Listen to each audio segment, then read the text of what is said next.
Bismillahirrahmanirrahim. Alhamdulillah wassalatu wassalamu ala Rasulillah wa ala alihi wa ashabihi wa man tabi'ahu wa wala.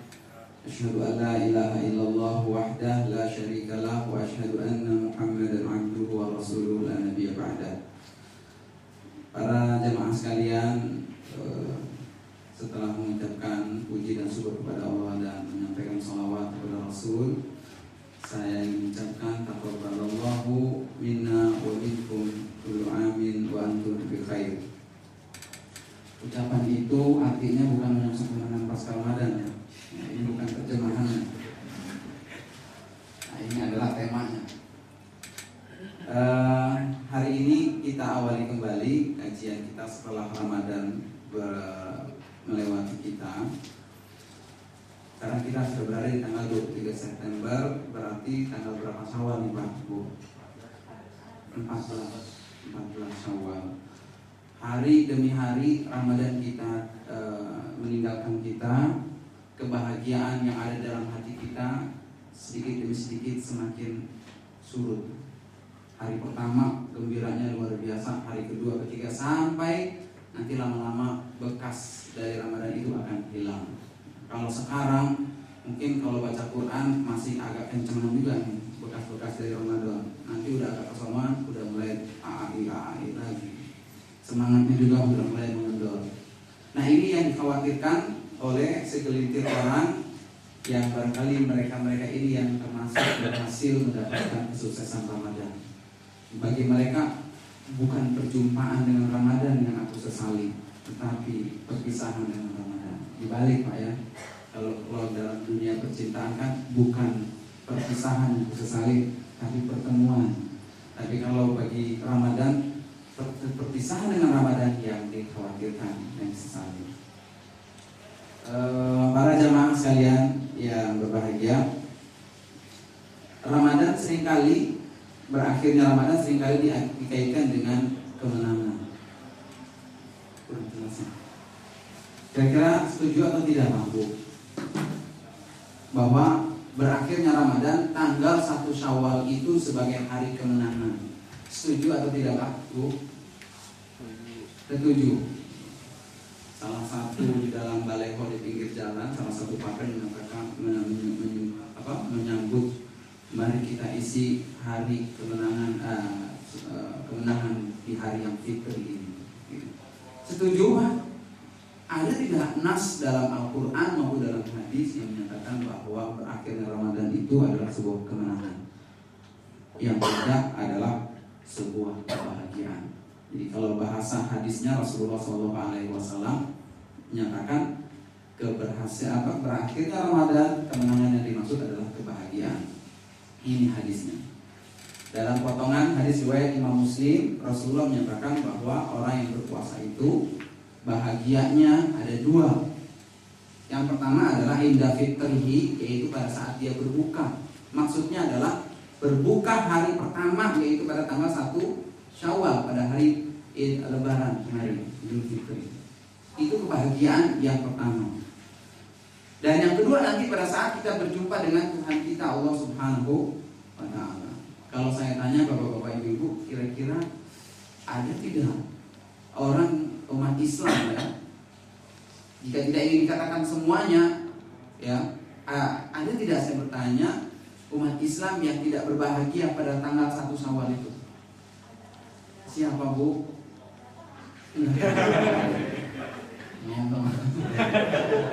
Saya kira ibu termasuk pelakunya.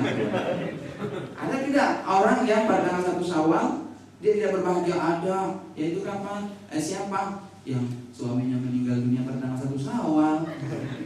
Ada yang meninggal dunia pada tanggal 1 Syawal itu ada. Bahkan sebelumnya di satu hari sebelum Idul Fitri meninggal pada saat pulang kampung, kecelakaan. Itu sedih Bang. Itu mas sedihnya karena meninggal dunia. Tapi dengan kedatangan 1 Syawal ini semua pasti berbahagia, begitu. Nah, tetapi pertanyaan berikutnya nih Bang. Pertanyaan berikutnya ini pertanyaan berikutnya adalah kebahagiaan yang disebutkan dalam hadis riwayat Imam Muslim tadi, yaitu kebahagiaan di dunia dan kebahagiaan di akhirat. Kebahagiaan kita pada tanggal 1 Syawal kemarin, hari Idul Fitri, apakah secara otomatis akan menghantarkan kita juga mendapatkan kebahagiaan kita nanti pada saat bertemu dengan Allah Subhanahu wa taala? Secara otomatis atau tidak? Wallahu a'lam. Kalau hadis tadi menyatakan bahwa kebahagiaan hak orang yang berpuasa itu berhak mendapatkan 2 kebahagiaan. 1 kebahagiaan sudah kita dapatkan kemarin 1 Syawal. Nah, kebahagiaan yang kedua apakah secara otomatis kita dapatkan? Wallahu a'lam. Betul banget. Memang Allah itu a'lam. Allah itu paling tahu segala sesuatunya. Tetapi kalau kita lihat, ini lihat bagaimana kebahagiaan yang kita dapatkan kemarin pada tanggal 1 Syawal pada saat Idul Fitri. Kebahagiaan kita itu diwarnai karena kita sudah mengantongi banyak pahala. Insya Allah kita bahagia karena itu. Karena kita sudah mendapatkan derajat takwa, karena kita sudah mendapatkan keberkahan rezeki, THR dan lain sebagainya. Karena kita sudah pulang kampung bahagia itu. Nah, kebahagiaan kita pada tanggal 1 Syawal itu didapat berdasarkan hasil perjuangan kita 1 bulan. Selama 1 bulan itu kita capek, ya, kita menahan lapar, menahan haus. Selama 1 bulan itu kita menepis rayuan, godaan yang mencoba memalingkan kita untuk tidak berpuasa kepada Allah Subhanahu wa taala, mengendalikan hawa nafsu. Itu perjuangan sehingga 1 bulan baru kita bisa mendapatkan rasa kebahagiaan itu di tanggal 1 Syawal. Nah, itu kebahagiaan di dunia.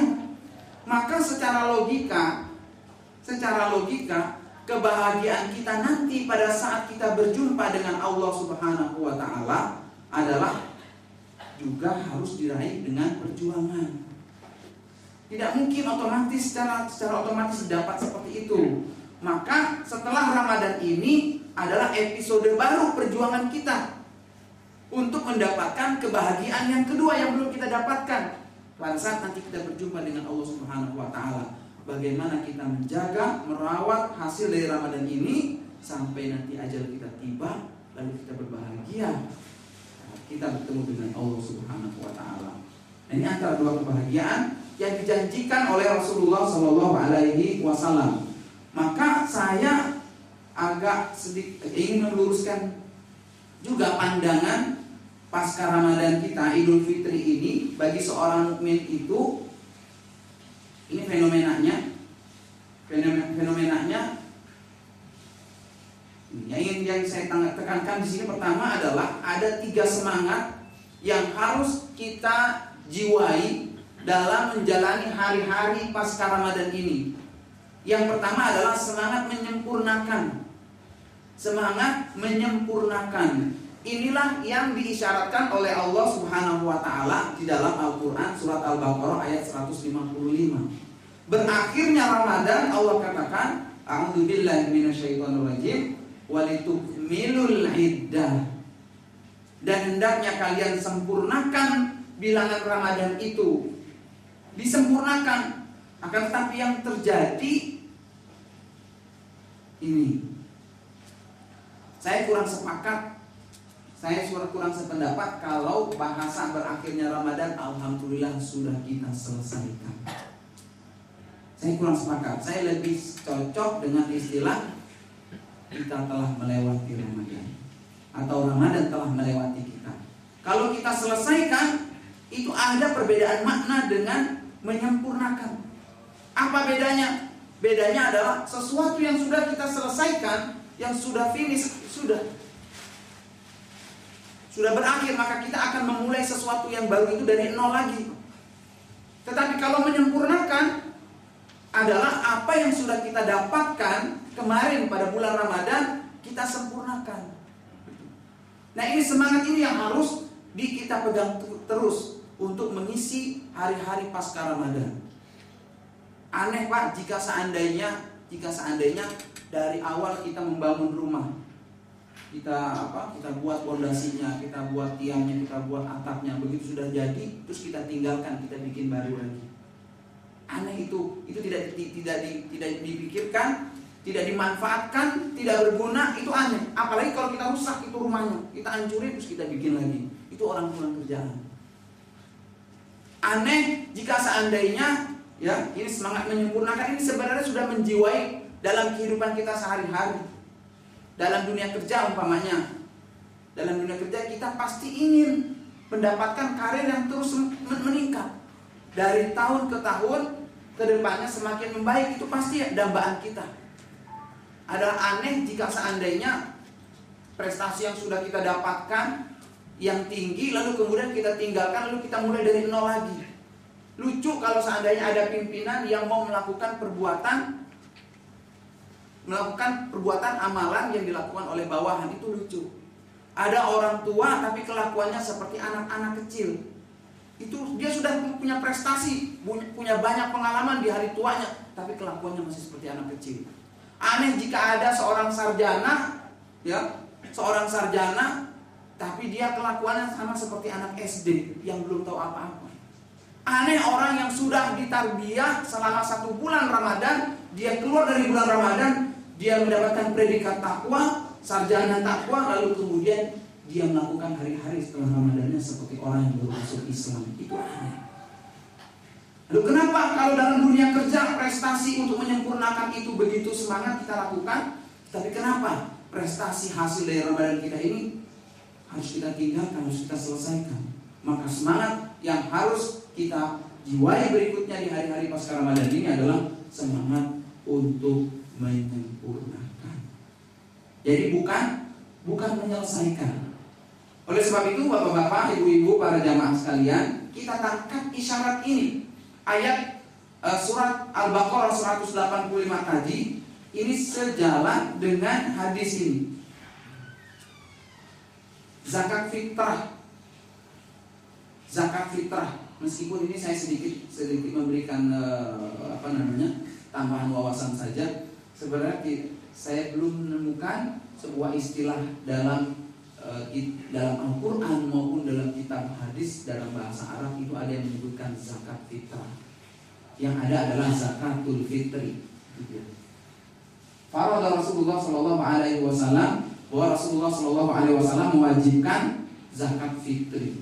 Nah ini hanya sekedar nama saja zakat fitri. Untuk apa? Ternyata Rasulullah mengatakan zakat fitri itu fungsinya adalah untuk mensucikan orang yang berpuasa, menyempurnakan ibadah puasa kita. Karena puasa yang sudah kita lakukan di hari-hari yang lalu itu banyak kekurangannya. Ada senda guraunya, ada rafasnya, ada perbuatan-perbuatan lainnya yang merusak ibadah puasa kita. Kalau kita selesaikan, ya sudah selesai semua. Tapi yang ada berikutnya yang Allah perintahkan adalah sempurnakan. Dengan apa? Dengan zakatul fitri, zakat fitrah. Agar yang bolong-bolong tadi dengan senda gurau, dengan kata-kata yang keji itu bisa tertutupi dengan zakat fitri itu. Ini. Yang kedua adalah adanya syariat puasa 6 hari di bulan Syawal. 6 hari di bulan Syawal kalau kita dibaca hadisnya itu pahalanya untuk apa Bapak Ibu? Apa pahala puasa sunnah 6 hari di bulan Syawal? Rasulullah SAW menyebutkan dia bagaikan puasa 1 tahun. Kalau seseorang sudah melaksanakan puasa Ramadan 30 hari yang lalu kemudian diikuti dengan 6 hari di bulan Syawal, maka dia bagaikan mendapatkan puasa 1 tahun. Berarti puasa yang selama 30 hari kemarin itu masih kurang, masih perlu disempurnakan. Dengan apa? Dengan syariat puasa sunnah 6 hari di bulan Syawal. Ini kan semangat untuk terus menyempurnakan. Ya, meskipun hitung-hitungan logikanya berdasarkan kali-kalian itu bisa saja dimasukkan logika bahwa 30 tambah 6 hari kan 36 dilipat gandakan menjadi 10 kan 360 dan itu adalah sama dengan 1 tahun. Baik, ini semangat menyempurnakan. Yang pertama. Jadi kalau ibadah kita kemarin sudah tilawah Al-Quran selama bulan Ramadan itu kita sudah khatam berapa sekian juz, maka sempurnakan lagi di hari-hari setelah Ramadan ini. Itu masih hangat ini sekarang ini. Saya katakan tadi kalau sekarang kayak baca Al-Quran mengkhatami 1 hari 1 juz itu masih enteng. Tapi kalau udah kesana, udah lama-lama masuk ke bulan Zulqa'dah, Zulhijjah, itu sudah tambah berat. Nah, sempurnakannya dari sekarang. Baik, Bapak-bapak, Ibu sekalian, para jamaah sekalian yang berbahagia. Yang kedua, semangat yang berikutnya untuk menyongsong kemenangan Ramadan, mendapatkan kebahagiaan saat berjumpa dengan Allah Subhanahu wa taala adalah semangat berlomba, istibaqul khairat. Fastabiqul khairat, kata Allah Subhanahu wa taala. Dalam melakukan kebaikan itu bukan cuma sekedar melakukan kebaikan. Bukan cuma sekedarnya saja. Kenapa? Karena kebaikan itu bisa dilakukan sambil duduk bisa melakukan kebaikan, sambil tidur bisa melakukan kebaikan. Gampang melakukan kebaikan itu. Tetapi yang susah adalah fastabiqul khairat, berlomba-lombanya, semangat kompetisi. Di dalam dunia kerja pun sama seperti itu, kan kita dituntut mendapatkan target-target, berkompetisi dengan yang lain. Kalau tidak berkompetisi, maka kita bisa gulung tikar, kita akan kalah dengan yang lainnya. Kalau dalam dunia saja kita bisa melakukan semangat kompetisi ini, maka Islam pun mengajarkan dalam melakukan kebaikan pun mempunyai ruh kompetisi, berlomba. Kenapa perlu berlomba Pak setelah Ramadan ini? Semangat menghadapi hari-hari pasca Ramadan perlu berlomba-lomba. Kenapa? Karena pada saat 1 Syawal itu setan-setan udah mulai dilepas lagi. Jadi kita berlomba dengan setan. Setan udah ketinggalan 1 bulan sama kita. Dia nggak mau nih dikalahin. Dia akan gencar-gencarnya mengganggu orang-orang yang sudah selesai dari ibadah Ramadan. Maka kita perlu meningkatkan stamina kita dengan punya spirit untuk berlomba dengan setan. Coba, apa saja bisa menjadi masalah di bulan Syawal ini? Saya sudah beberapa kali mendapatkan pengaduan kasus yang sebenarnya itu sepele, persoalan sepele, tapi jadi masalah. Ini gara-gara saya pikir mungkin gara-gara setan udah pada dilepas kali ini. Contoh, hal yang sepele saja, orang bertemu. Biasanya kan orang di Syawal ini kan ada tradisi kita lebaran, salam-salaman. Yang satu ada salaman cium pipi, yang satu enggak, yang satu berutuh. Itu dia tuh cium pipi sama orang-orang tertentu saja, gue nggak diajak cium pipi, udah jadi masalah. Padahal itu kan hal yang sepele. Pimpinan sama bawahan ketemu, mestinya dia dulu yang negor aneh dong, kan dia bawahan aneh, anda pimpinan. Tapi kan berlomba-lomba dalam melakukan kebaikan. Siapapun dia, kalau itu kebaikan dulu lebih dahulu melakukannya. Tapi gara-gara siapa yang duluan mengucapkan lebaran, ucapan tahniah, nah itulah yang dijadikan permasalahan. Itu hal yang sepele. Sampai-sampai urusan ibadah pun jadi masalah. Begitu ketemu, nanti udah berapa hari Syawal? Tanya, dibisikin sama setan, lu ketua masjid, lu pengurus musola, belum mulai puasa Syawal, malu tuh yang nanya, itu bukan pengurus masjid, jamaah biasa. Bohong dah akhirnya. Saya alhamdulillah sudah dikit lagi. Iya, berapa dikit laginya? Ini orang masih ngejar-ngejar aja, udah tahu tuh simbol isyarat. Kalau dikit lagi itu berarti saya belum selesai. Puasa Syawal kan 6 itu sudah dikit, belum sama sekali saya. Akhirnya karena malu bisa jadi bohong. Ya, baru 1, padahal belum. Itu mulai setan menggempur kita untuk melakukan perbuatan dosa sampai seperti itu. Gitu? Sampai pakai baju baru, pakai sepatu baru, dan elah, baju lebaran ya. Salah, pakai baju lebaran salah, nggak pakai baju lebaran, lu kebangetan beli lu. Nggak pakai baju lebaran, kalian dapat THR gede juga, kenapa nggak ganti baju? Salah, serba salah. Ini bukti setan itu sudah mulai lepas-lepasin. Makanya hati-hati, semangat kompetisi dalam al-khairat itu harus ditingkatkan. Kebaikan itu tidak hanya sekedar dilakukan saja, tapi harus berlomba. Karena dengan semangat berlomba itulah hasil dari kebaikan itu akan optimal, akan maksimal kita dapatkan. Dan yang menarik, para jemaah sekalian, bapak-bapak, ibu sekalian, di dalam Al-Quran, Allah Subhanahu wa Ta'ala ketika menyebutkan kebaikan, ketika menyebutkan untuk mendapatkan kebaikan surga, ridho Allah Subhanahu wa Ta'ala, ampunan Allah Subhanahu wa Ta'ala, bahasa yang digunakan oleh Allah Subhanahu wa Ta'ala Ta'ala adalah bahasa semangat kompetisi. Salah satunya ini, fastabiqul khairat, surat Al-Baqarah ayat 145.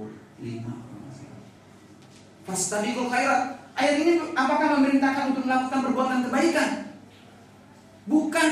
Ayat ini bukan memerintahkan untuk melakukan kebaikan, tetapi berlomba melakukan kebaikan. Berbeda. Kalau hanya sekedar melakukan kebaikan, sholat zuhur jam 2:30 itu juga baik. Tetapi sholat zuhur tepat waktu, khusyuk ada di saf terdepan, ikut kajian, itu yang susah. Berinfak, gampang Pak. Kalau berinfak, tapi berlomba dalam mengeluarkan infak itu yang susah. Kalau berinfak lewat kota, begitu lewat mau depan kita, diambil dari belakang. Alhamdulillah. Nunggu infak, nunggu kotak lewat di depan. Infak itu nggak perlu nunggu kotak lewat di depan. Kita yang nyamperin kotak itu. Begitu lewat kotak di depan, kita roboh kantong. Kita cari mana yang lecek di dalam kotak di kantong. Kita tarik yang lecek, udah ketemu lagi dia. Masukin 1.000, itu kan gampang, udah nggak kepake. Tapi yang susah adalah melihat orang 10.000, kita 15.000. Melihat orang 15.000, kita 20.000. Melihat orang 20.000, sekemampuan kita Pak ya maksudnya. Tapi fastabiqul khairat. Yang susah itu adalah berlomba-lomba dalam melakukan kebaikannya. Di dalam ayat lain Allah menggambarkannya dengan apa? Wasari'u ila magfiratin min rabbikum wa jannah.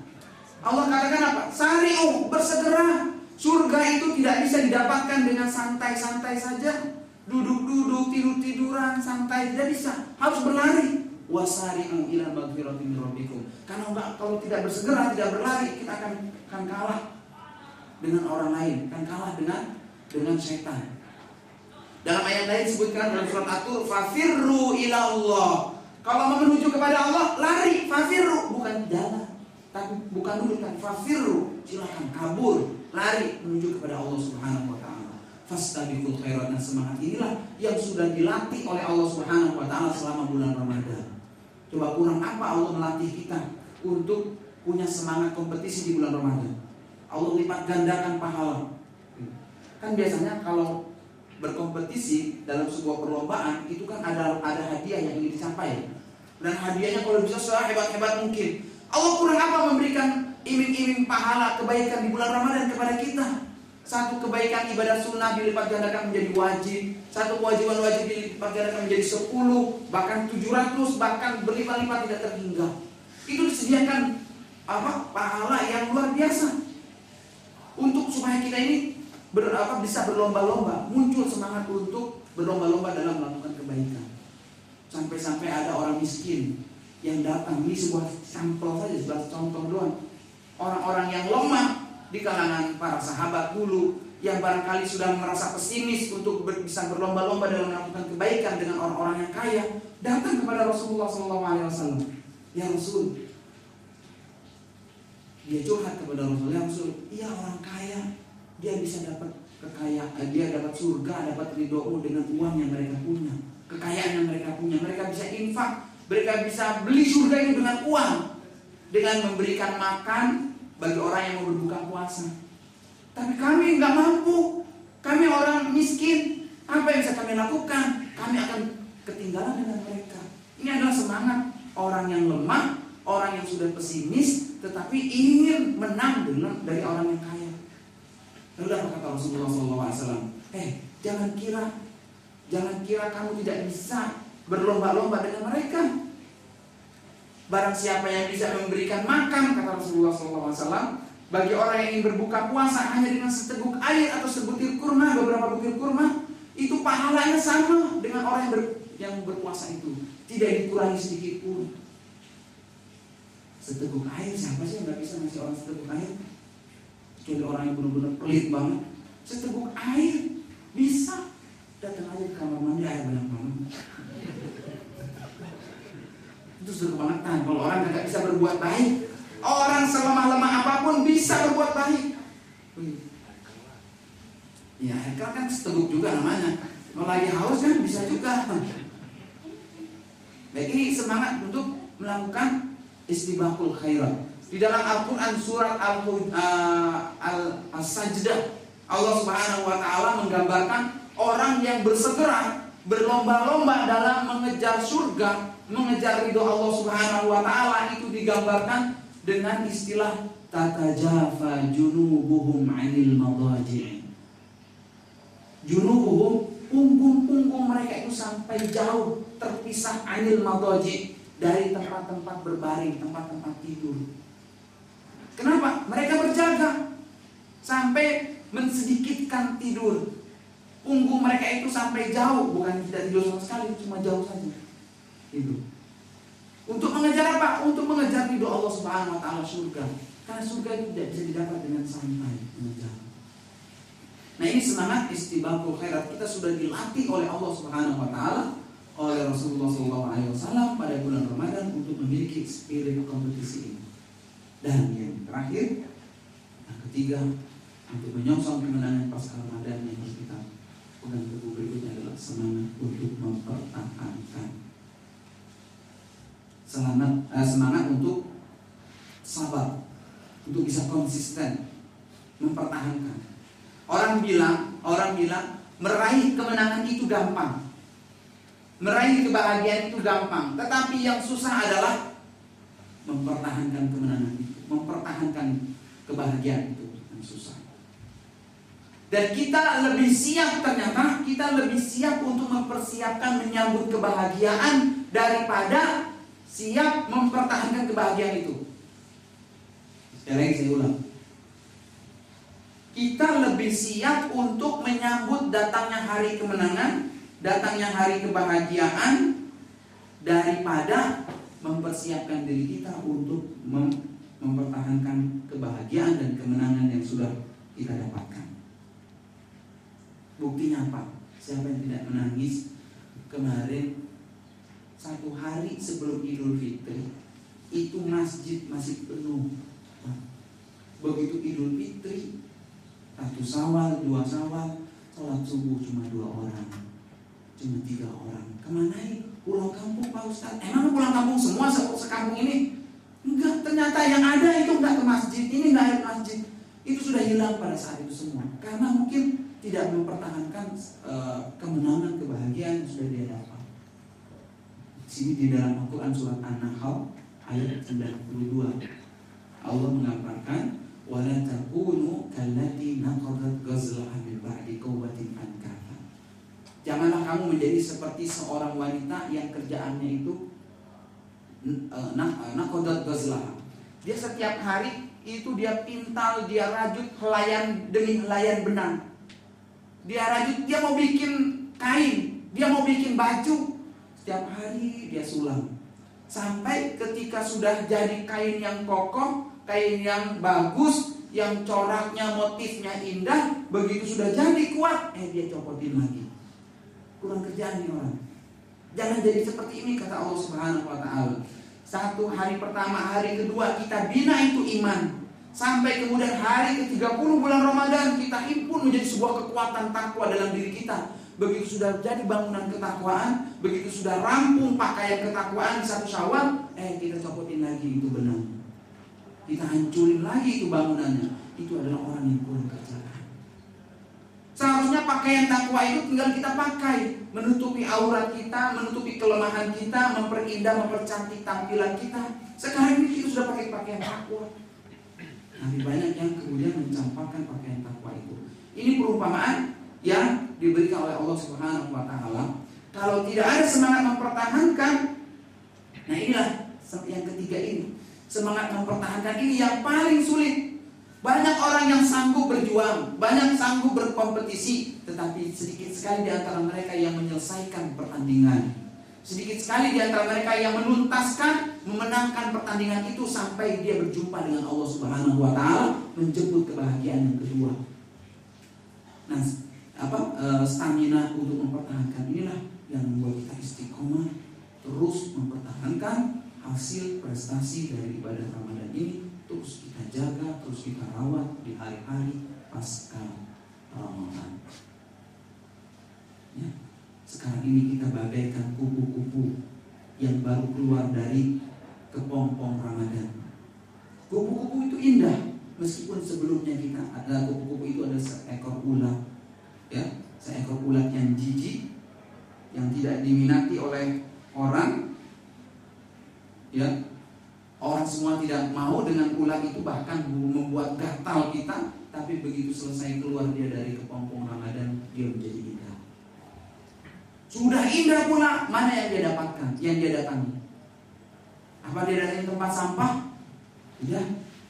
Dia membuat sebuah lingkungan yang indah. Dia datangi taman bunga. Taman bunga itu sendiri sudah indah, Pak.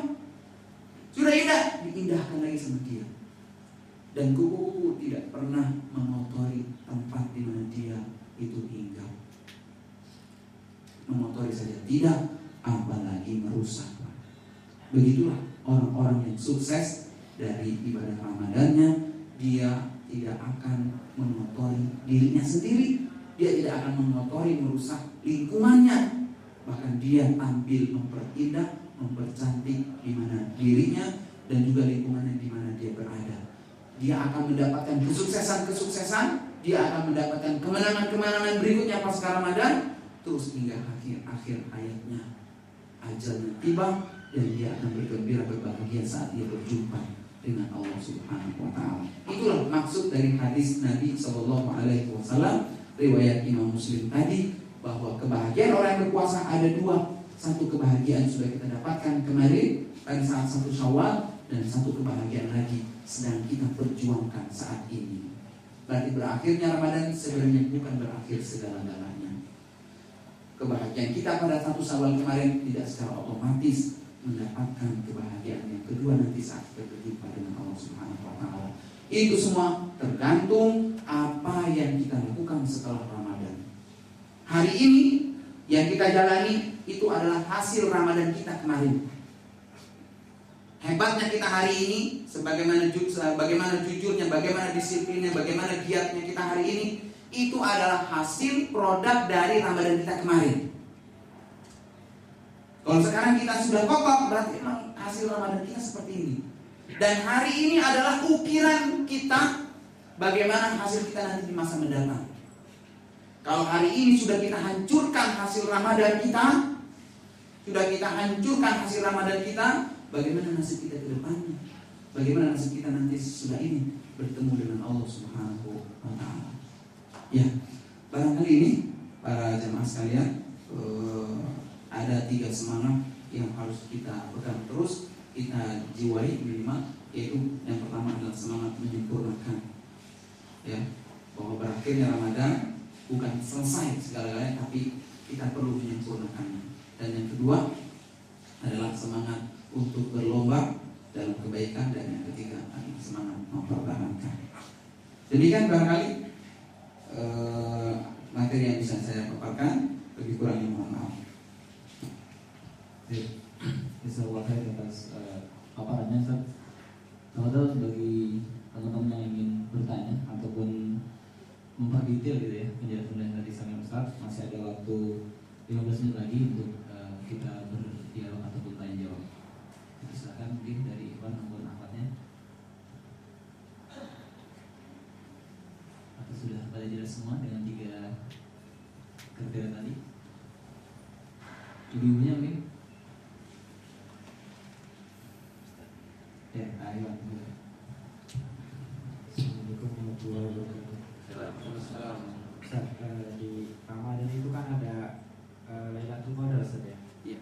Nah, apakah ciri-ciri orang yang mendapatkan Lailatul Qadar itu dia bisa mempertahankan kebaikannya setelah bulan Ramadan? Karena kan saya pernah dengar bahwa kebaikan itu akan dibalas dengan kebaikan. Apakah itu salah satu cirinya? Dan apabila kita hari ini atau setelah Ramadan ini tidak mampu melakukan kebaikan-kebaikan, apakah kita termasuk orang yang tidak mendapatkan Lailatul Qadar? Baik, pertanyaannya bagus sekali. Saya ingin memulai jawabannya dengan membandingkan antara Ramadan dengan Lailatul Qadar. Lebih besar mana? Pertanyaannya, lebih besar manakah Ramadan atau Lailatul Qadar? Ramadan. Jawabannya Ramadan lebih besar. Lailatul Qadar itu adalah salah satu bonus Ramadan. Gitu. Kalau saya lebih tertarik bertanya, apakah ciri-ciri orang yang berhasil bulan Ramadan itu, daripada bertanya, lebih tepat mungkin pertanyaan saya luruskan, ciri-ciri mendapatkan Lailatul Qadar. Itu kita lebih tertarik mendapatkan Lailatul Qadar daripada mendapatkan Ramadan. Hasil Ramadan. Siapa yang berhasil Ramadannya, sukses Ramadannya, pasti dia dapat Lailatul Qadar. Tapi belum tentu yang dia dapat Lailatul Qadar Ramadannya berhasil. Paham nggak maksudnya? Saya ingin gambarkan bahwa Lailatul Qadar yang digambarkan, kalau nggak salah waktu itu yang lagi kajian itikaf yang kita bahas dalam Lailatul Qadar itu satu malam. Jumlahnya hanya satu malam. Lailatul, ada tak marbutohnya. Jadi nilainya hanya satu malam. Meskipun kebaikannya lebih baik dari 1000 bulan. Dan bisa kita pastikan orang yang berpuasa atau orang yang tarawih pada malam itu, dia mendapatkan kebaikan Lailatul Qadar. Ketika dia tarawih, nilai tarawihnya itu lebih baik daripada tarawih dia 1000 bulan. Ketika dia berbuka puasa, lebih baik daripada 1000 bulan. Jadi tingkatan orang yang mendapatkan kebaikan Lailatul Qadar, si A, si B, si C, si D tidak sama.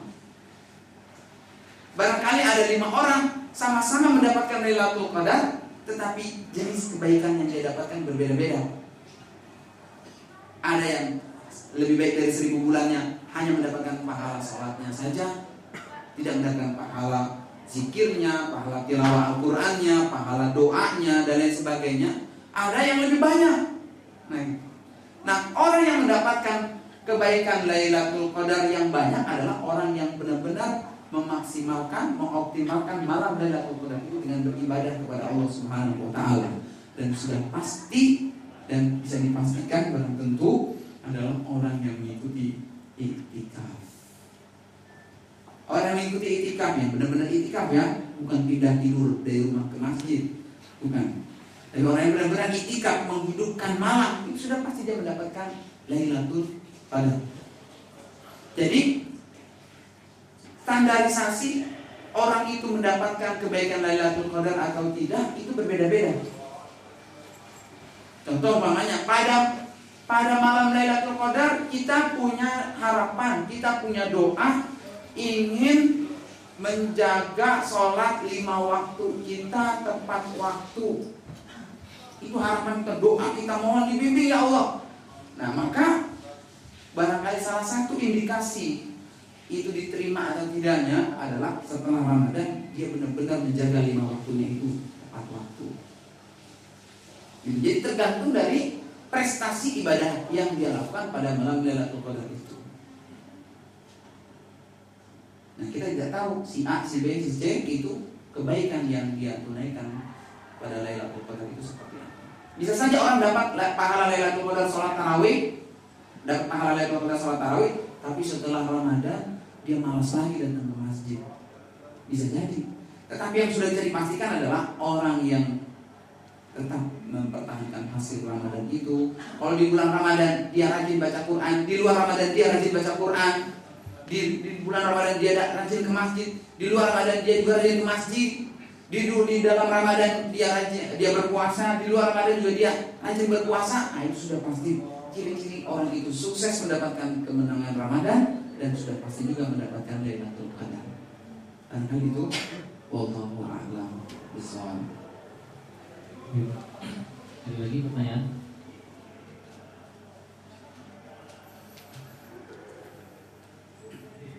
Assalamualaikum Ustaz. Yang puasa Syawal itu Ustaz, masih banyak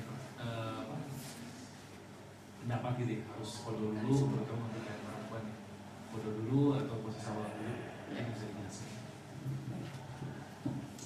Secara hukum puasa Syawal 6 hari di bulan Syawal itu hukumnya adalah sunnah.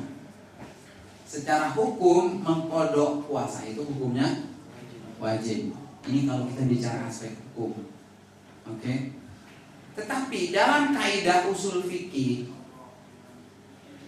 para ulama telah menetapkan beberapa kriteria kaidah-kaidah dalam mengistinbatkan sebuah syariat.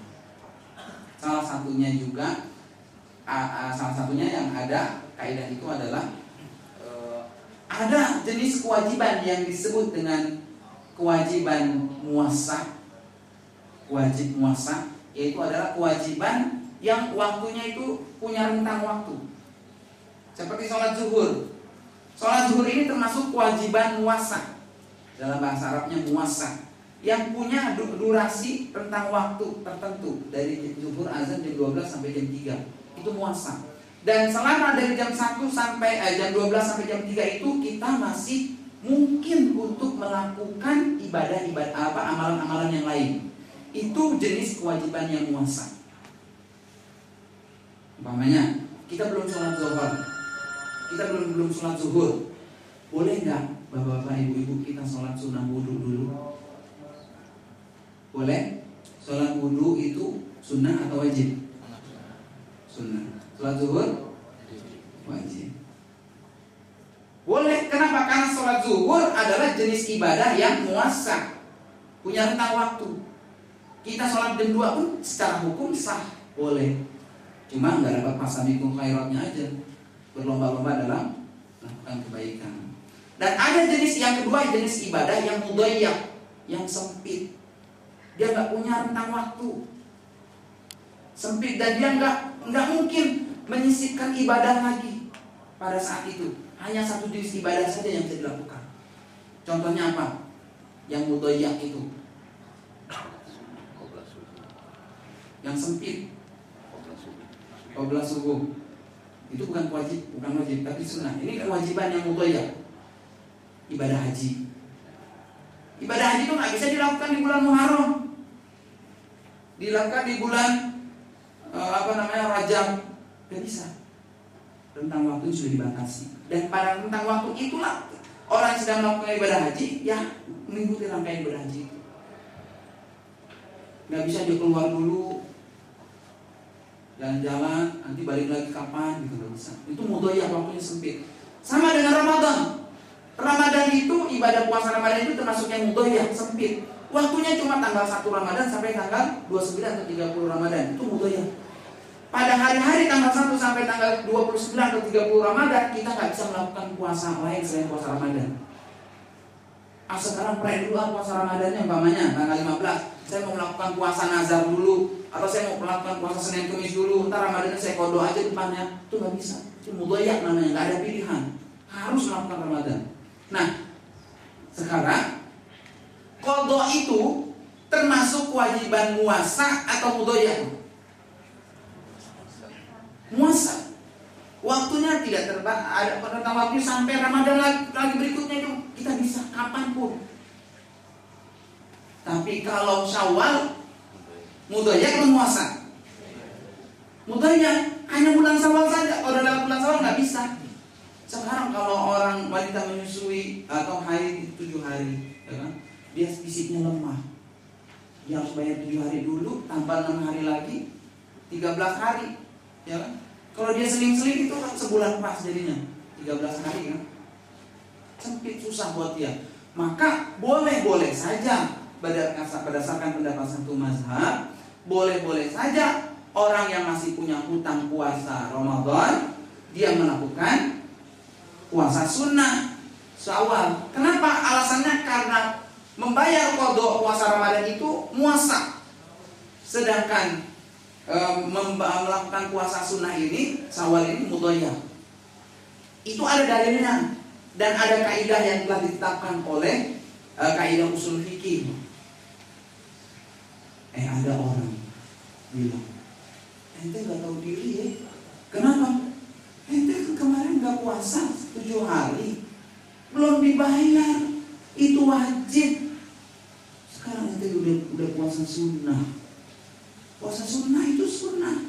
Masa ente mendahulukan yang sunnah daripada yang wajib? Iya ya. Coba ente bayangin aja, ente punya utang sama orang, belum dibayar itu utang, ente minjem lagi, atau ente beli perabotan yang sekunder lah gitu ya. Utang belum bayar, udah beli rumah, beli mobil, beli motor, utang belum bayar. Punya adab belum sama Allah? Benar nggak kira-kira yang ngomong ini? Benar kan, cakep banget. Benar kan logikanya? Iya ya, kalau anda punya ilmu gitu, iya ya. Nggak berani dari kota Sawal, dia kodok dulu. Dalil apaan tuh? Dalil logika, dalil akal. Kalau yang tadi, ada landasannya Al-Quran dan Sunnah dan sudah menjadi sebuah kaidah dalam usul fikih. Jadi ada nggak ibadah sunnah yang didahulukan dari ibadah wajib? Ada. Ya, di antaranya adalah puasa sunnah, meskipun dia masih punya hutang, hutang qadha. Sama juga seperti tadi yang pertama kita sebutkan,